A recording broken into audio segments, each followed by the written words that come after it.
Now, is it audible? Is it audible now? Yes, sir. Okay, so we'll continue. So as I told you, we have converted this electromagnetic signals into electrical signal by using the receiver antennas, and the transmitting antennas are responsible for converting. The transmitting antennas are responsible for converting electrical signal into electromagnetic signal. In between, we are having a channel. What is a channel? A wireless channel which will be supporting only electromagnetic waves. Wireless channel is going to support only electromagnetic waves. That is why any data or any voice we have, we are trying to convert these electromagnetic signals, these electrical signals into electromagnetic signals, because electromagnetic signals are only supported by your wireless channel. And these electromagnetic signals, they will travel through the space.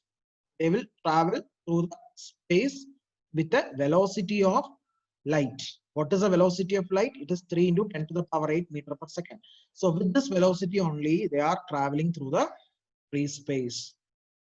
And the relation between the velocity and frequency is defined by C is equal to F into lambda. This already you know it.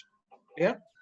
That is, any wave having a low frequency will have high wavelength, and any wave or any signal having high wavelength will have a low frequency, and vice versa, so that the C will be always constant. So the electromagnetic waves will be transmitting through a free space with a constant velocity, that is 3 into 10 to the power 8 meter per second. So to keep the C as constant, whatever the change in frequency you have, corresponding increment in wavelength you should observe. So Clear? Now, you will be able to visualize the visible spectrum with your naked, with your eyes, naked eyes, right? What is visible spectrum? So What is visible spectrum?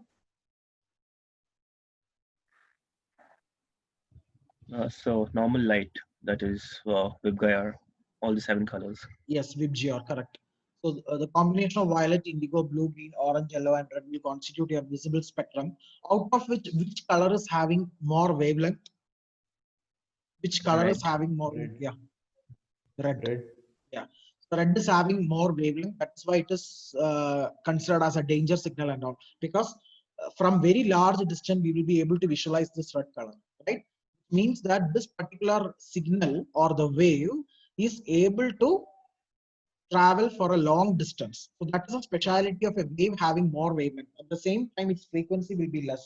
So any signal having low frequency, its wavelength will be very large, which means it is capable of transmitting over a longer and longer distance. Okay. At the Sir, same time, I have their a doubt, sir. frequency will be less. So So I large have a wave doubt. means low frequency. So apart from this visible spectrum, not even this Sir. electromagnetic waves constitute only this visible spectrum. Apart from this visible light, you have the radio frequencies, then you have the cosmic rays, X-rays. So all these will come under your electromagnetic spectrum that we will look in from the next slide. Okay. Now, what do you mean by higher frequency? Please wait.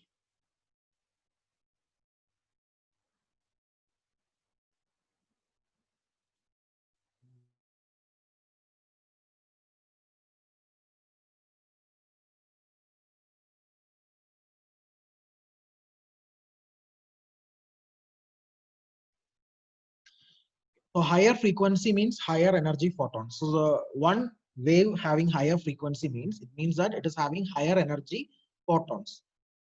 So which equation will hold this particular bullet? Higher energy, higher frequency means higher energy photons.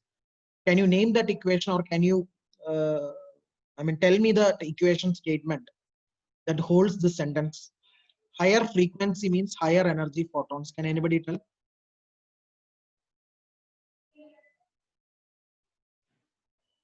Higher frequency means higher energy photons. What is the relation between energy and frequency? Somebody has typed the message. Let me see. Why does it travel with, why does it travel with speed of light? Why not the speed of sound? What? Electromagnetic waves. Because Yes, sir. light has got both particle wave, particle nature and wave nature. Okay. Light has got both particle nature as well as wave nature. Sound is also traveling through, sound is also traveling through the free space. Light is also traveling through the free space. But what about the, this velocity of light? Velocity of light is more than the light of sound. See, in older televisions and all, if you switch on the television, before viewing this, which kind of signal you will observe first, sound or light? Which Light. you will observe, the screen or loudspeaker? Which thing you will observe when you switch The on the older screen. televisions and all? The screen. Screen, sir. Screen, yeah.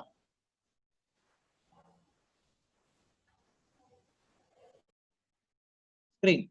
Okay, so screen is also, the velocity of sound is a little bit more. Okay, but here electromagnetic waves, when you consider this electromagnetic waves has got both particle nature as well as wave nature. Means it should have a definite frequency also. Okay, we have to assign a high energy photon or low energy photon in order to take this frequency into consideration.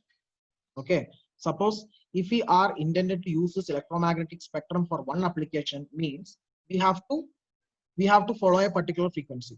Okay, if you are using the same electromagnetic spectrum for any other application, means likewise we have to follow its frequency. So we have to assign the frequency for this electromagnetic waves.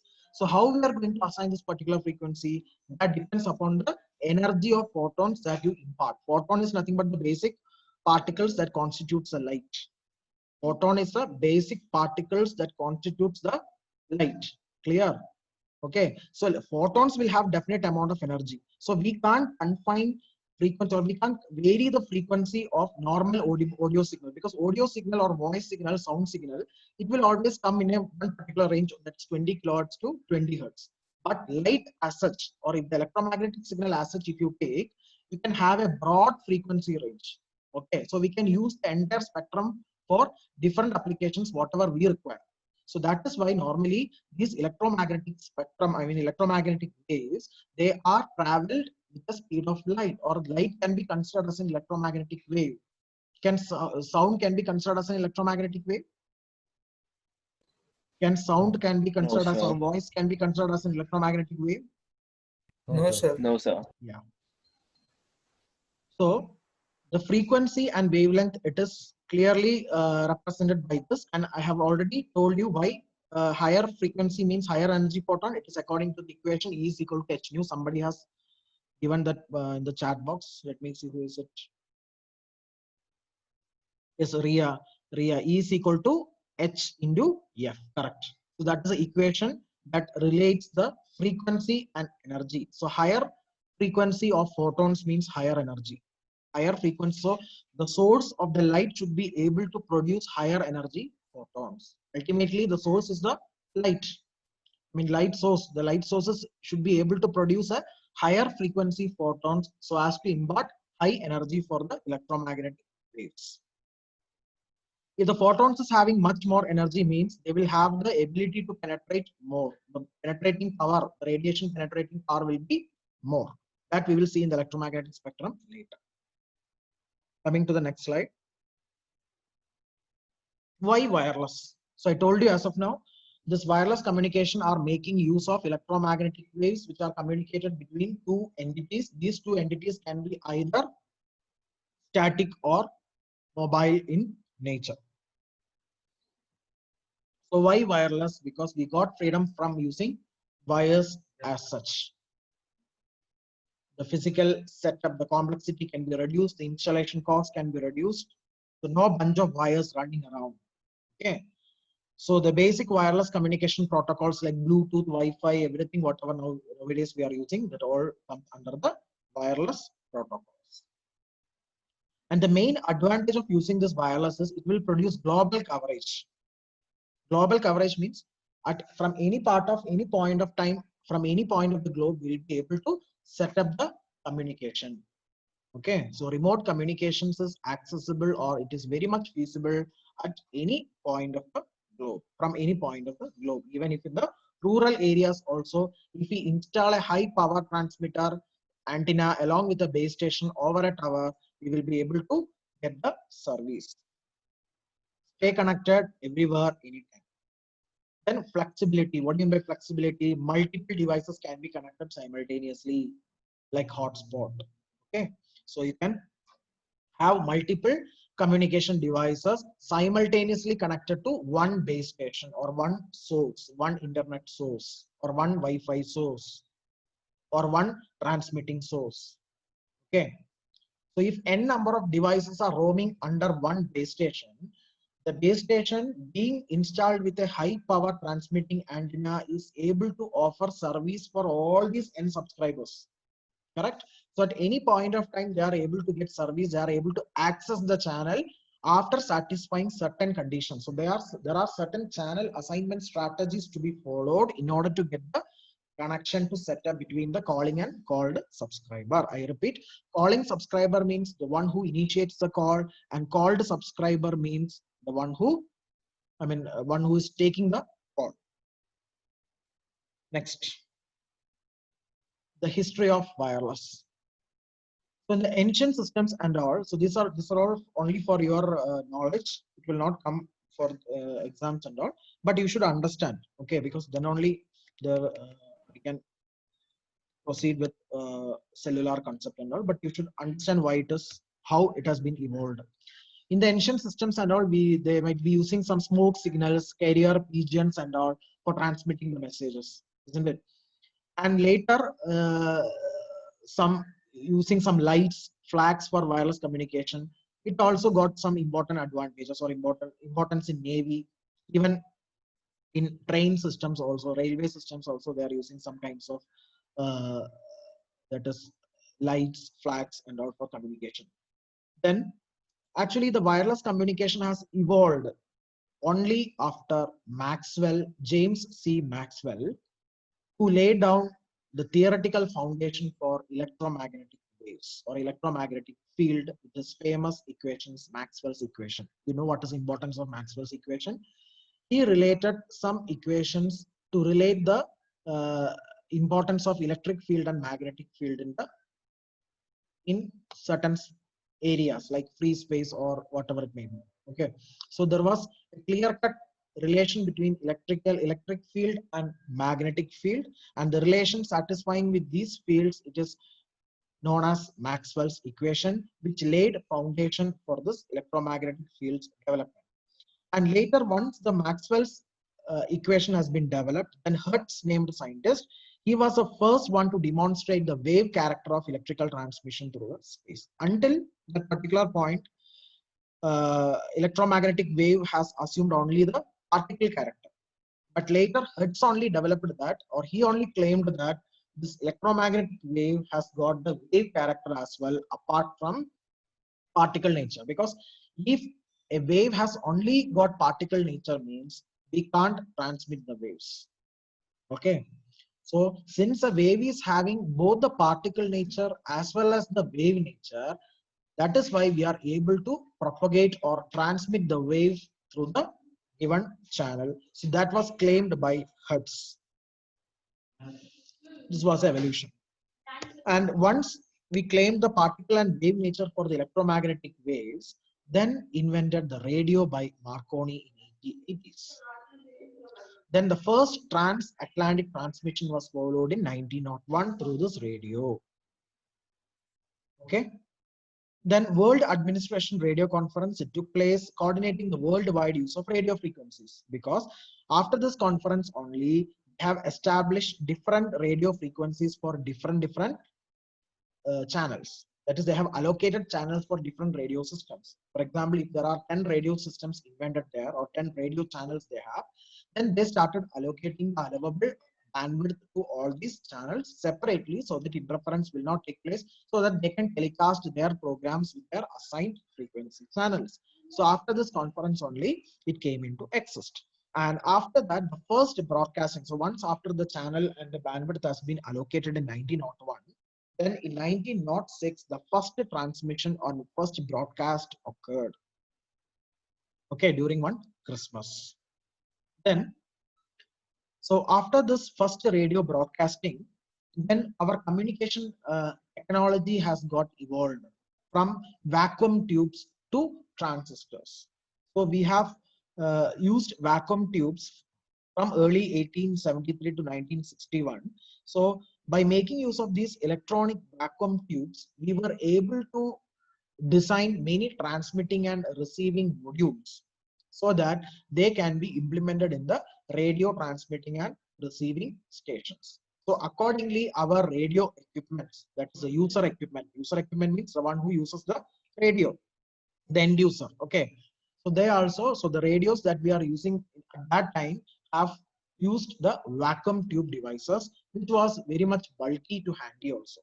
Okay, it was not so portable, but communication systems has been evolved. I mean, it has been developed in both the transmitter side as well as the receiver side by making use of these vacuum tubes, which was invented by E.D. Forrest and Robert von Leben. Then one of the first mobile transmitter was on board in 1911. So once after 1906, all the communication equipments from the sender point of view and the receiver point of view has been developed. Then later at 1911, the first mobile transmitter was on board. What do you mean by mobile transmitter? That is the transmitter which was able to serve the mobile devices. Okay, the transmitter was able to, or the base station or the transmitting antenna or the broadcasting antenna was able to serve the mobile devices. That is what known as mobile transmitter. So that evolved the wireless radio. So till that particular year, that's 1911, we all were using the static radios, and from that point of time we will be using we were be able to using mobile radio, so that we are getting service from mobile transmitting antennas. Then later in 1915, the first wireless voice transmission was set up. Okay. First wireless voice transmission was set up between New York and San Francisco in 1915, and till this we can't say that this is a wireless link, this is having a radio physical channel. But as once the radio was a very big evolution or very big invention, so at that particular point of time we had many large usage of subscribers. So eventually this particular link or this particular channel was not affordable, or it was not enough to allocate the channels for all the subscribers. So later in 1915 only, the wireless voice transmission came into existence. And the first commercial radio station was started in 1920, where both the sender and the receiver are making use of high transmission power, because they were able to transmit the voice for a very large distance. For that, we need to have a high power transmitting antenna.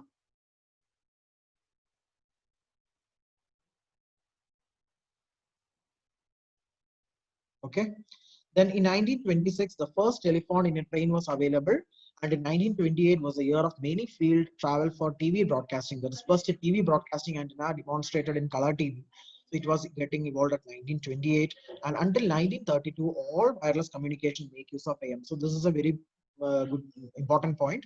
Until 1932, we were using only amplitude modulation technique for all the wireless communication. But the main disadvantage of using the amplitude modulation, as you know, it is very prone to noise. That is poor quality due to interference. We will not be able to reproduce the message as such at the receiver. So you will have interference, and the effect of noise were very huge in amplitude modulation techniques till 1932. And later FM came to exist in 1933. And from there onwards, all the radio broadcasting system, still now we are using FM because it has much better quality or higher quality, because the effect of noise was reduced in FM when compared to AM. Clear? Then what happened in 1946? Public mobile systems came into existence in US. Okay. The main advantage is that it covers a distance of 50 kilometers. Again, it is not a personal communication service. It is public mobile. Public mobile means you will have a broadcasting station from which a message will be broadcasted to n number of users, and that is public, n number of users simultaneously through a common channel. So it is not a point-to-point communication. It is not a personal communication service or PCS, but it is a public mobile. So we don't have a single user communication. It is a multi-user communication. That is, from transmitting point of view, there will be one user, but at the receiver point of view, you have a multiple receivers. Okay, and it is make use of 120 kilohertz of RF bandwidth, and 1950 channels doubled, and the bandwidth has been increased to 60K times at that particular time.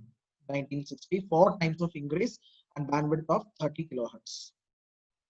So all the channels, number of channels has been doubled, because we are able to use more bandwidth. So more space of electromagnetic waves has been started using since 1946 for our information transfer.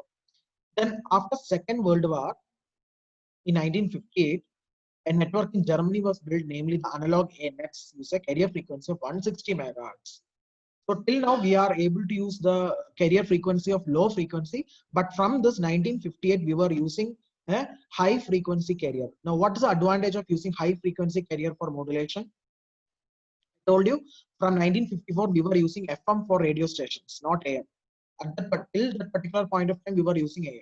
But later in 1958 we were trying to use a high frequency carrier. So what is the use of high frequency carrier for this transmission? High frequency carrier means it will be less susceptible to noise. So interference can be reduced. So FM was able to use a high frequency carrier, and consequently the interference was less, the noise was less. So you will be able to transmit data for a large distance with a less noise. I think it is audible now. Is it audible? Yes, sir. Yeah, good. Yes, sir. Yeah. Next, connection setup was only possible from the mobile station, and no handover was possible. So earlier, we were not able to set up any handover. Handover means, I told you, handoff means taking the service from one base station to another base station. So we were only permissible to move around one base station. We are not allowed to move around that, beyond that particular coverage area, because if our subscriber is being registered under one base station, suppose I have got one mobile phone, have purchased one mobile phone. So in that time and all, the mobile phones and all, it will be very bulkier setup because of the use of this vacuum tube devices in the transmitting and receiver stations. So if I have a mobile unit, maybe that mobile unit is not at all portable. So I will be allowed only to move around a particular region of that particular base station. So that particular base station will have a coverage area of a very small cell, so that I am forced to move around this particular cell only to achieve my service. So unfortunately, if I need to move around across, across this particular cell, I will not be able to get the service, because that particular base station is not intended to provide coverage beyond a certain distance. Okay, so handoff is not possible. So unfortunately, my service will be aborted, or it will be terminated temporarily for a particular period of time till I enter to the service. Okay, so till I enter to the service, I will not get the, till I enter to the coverage area, I will not be able to get the service. So handoff strategies have not implemented during that time. So connection setup was only possible from the respective base station. Now, then came in 1982 the development of GSM.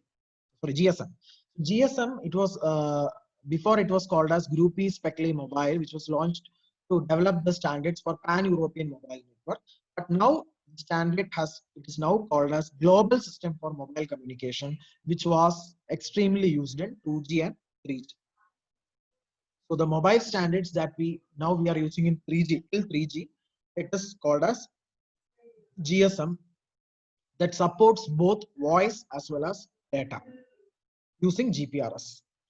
GSM, along with using GPRS, what is GPRS? Global Packet for Radio Systems, right? So using GPRS, the GSM technology was able to support both voice as well as data simultaneously. Then came the use of PCS in 1995. That is personal communication service. That is, we were able to communicate point to point by using wireless links. Of course, we have the ordinary land phone communication, or the PSTN, that is public switch telephone network, that we had. But through wireless links, we were able to communicate from person to person from 1995, after the development of GSM and implementation of GSM in our wireless scenarios. And the global coverage was also given. That is, from any point of time, any point of the globe, can connect the receivers. You can connect the fellow subscribers. And later, wireless LANs came to exist in 1997.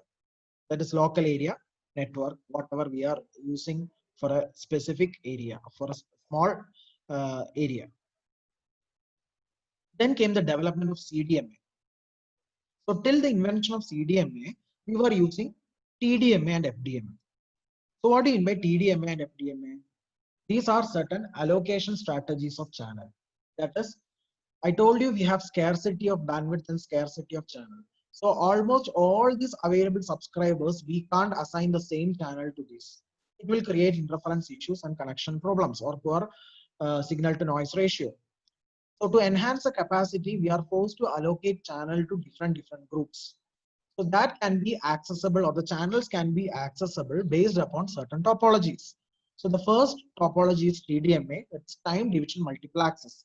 Time division multiple access, it means that a group of channels will be accessible to a particular subscriber only for a particular time slot. After that particular time slot, the connection will be aborted. So if they wish to communicate, but still they won't be able to establish the voice channel between the communication devices, because already their time slot has been finished. Later, they can access the channel once their time slot again comes. Clear? So what is the disadvantage of this TDMA? They can access the channel at any time. Sorry, they can't access the channel at any time, because only for a specific time slot only they can access that particular channel, and they are forced to finish the communication or finish the connection setup within the allocated time slot. Then came FDMA. FDMA, the advantage of FDMA is at any time they can access the channel, but only a specific bandwidth. Okay, so available bandwidth we have divided into different frequency slots, and each and every frequency slot we have assigned to a group of cells or to a group of subscribers. So they are forced to use the voice channels of that particular bandwidth only. And in that case also, we should able to reduce the interference by allocating the channels in such a way that no neighbor base stations will get the same frequency channels, because if the same cells or if the neighbor cells are assigned with the same frequency channels, means they will have the interference. Okay. After TDMA and FDMA, Qualcomm named company started CDMA. They have implemented the CDMA. The advantage of the CDMA is that they can access